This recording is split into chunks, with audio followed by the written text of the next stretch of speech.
گئے تھے اس امید میں کہ شاید وہاں کا کوئی سردار ایمان لے آئے، تو یہاں تو ابو طالب بھی فوت ہو گئے، یہی دنیاوی سہارا تھا، خاندانی سہارا تھا ابو طالب کے ذریعے، اور گھر میں ایک دلجوئی کرنے والی رفیقہ حیات تھی، وہ بھی ان کا بھی انتقال ہو گیا۔ آپ نے کہا یہ عام الحزن ہے، اب تو سب کو طے ہو گیا قریش کو کہ اب جیسے قتل کر دو، اسی لیے آپ گئے طائف، شاید وہاں کا کوئی بڑا سردار مانے ایمان لے آئے مجھ پر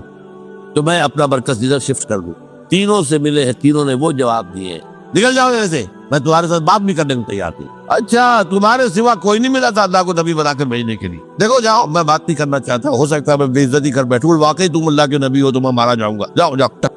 یہ سلوک محبت کے ساتھ، اور پھر چھوکروں کو، اسٹریٹ ارچنز جنہیں آپ کہتے ہیں، اشارہ کیا تھا، خبر لو پتھراؤ ہو رہا ہے، ساتھ کوئی ہے ہی نہیں، ایک آدمی صرف زید ابن حارثہ۔ اب سامنے سے پتھر آ رہے ہیں تو حضرت زید آگے آ جاتے ہیں، ڈھاک بکتے ہیں، مجھے لگے پتھر وضو کر رہے ہیں، آپ پیچھے سے آ رہے ہیں، چاروں طرف سے تو ڈھاک نہیں بک سکتا، جسم لہو لہان، خون جا کر جوتیوں میں جم گیا ہے، جوتی اتر نہیں دی۔ پھر وہاں سے واپسی پر جو دعا مانگی ہے، اللہم الیک اشکو ضعف قوتی وقلت حیلتی وہوانی علی الناس، اللہ تیری جناب میں فریاد لے کر آیا ہوں اپنی قوت کی کمی کا، اپنے وسائل کی کمی، اور جو ذلت و خواری ہو رہی ہے لوگوں کے ساتھ، الا ملتقینوٹی، مجھے کس کے حوالے کر دیا، الا بعیدی یہ تجاہمونی، یہ میرے اوپر ہجوم کر کے آج حملہ کریں، اور عدو من لگتا ہمرے، یہ دشمن کے حوالے میرا معاملہ کیا، جو چاہے کر دے وہ۔ لیکن پھر ابدیت غالب آتی ہے، ان لم یکن علی غضب فلا ابالی، اللہ اگر تو ناراض نہیں ہے تو مجھے کوئی پرواہ نہیں، سر تقدیم خم ہے جو مزاج یار، مجھے اندیشہ یہ ہے کہ تو ناراض تو نہیں ہوگی۔ یہ تکلیفیں چلی ہے، سینکڑوں صحابہ نے جانوں کا نذرانہ پیش کیا ہے، عذاب کی جنگ میں فاقوں پر فاقے ہو رہے تھے، اور ان فاقوں کی حالت میں خندق کھید کھودنے کا حکم ملا ہے،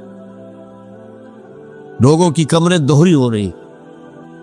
پتھر باندھے ہیں اپنے پیٹوں سے، اپنے چادروں کے ساتھ کس کر، قبر دوہری ہو جا، اور جب صحابہ کدالیں چلا رہے ہیں تو کیا کہہ رہے ہیں؟ نحن الذین بایعوا محمدا علی الجہاد ما بقینا ابدا، اللہم لا عیش الا عیش الاخرہ۔ صحابہ کہتے تھے ہم وہ لوگ ہیں جنہوں نے محمد سے بیعت کی ہے کہ جہاد کرتے رہیں گے جب تک جان میں جان نکل جائے تو بات، اور جان ہے، چاہے ابھی بھوک سے کمر دوڑی ہوئی جا رہی، جان تو ہے۔ اور ایک کہاں کہتے تھے اللہم لا عیش الا عیش الاخرہ، اے اللہ عیش زندگی تو آخرت کی زندگی ہے۔ اور حضور فرماتے تھے، حضور کے بیٹھے ہوئے نہیں تھے گاؤں کیا لگا کر، پتھر اٹھا کر خندق میں چلے جا کے باہر پھینک رہے تھے، جب صحابہ کہتے اللہم لا عیش الا عیش الاخرہ، حضور فرما رہے ہیں فاغفر الانصار والمہاجرہ، اے اللہ ان انصار اور مہاجرین کی مغفرت فرما۔ پھر حضور کی خدمت میں کچھ لوگ آئے، حضور اب یہ فاقہ ناقابل برداشت ہو گیا، دیکھیے ہم نے یہ پتھر باندھے ہوئے اپنے پیٹ کے ساتھ۔ حضور نے کرتا اٹھا کر دکھایا، وہاں 2 پتھر ہوتے، یہ ایسے نبی،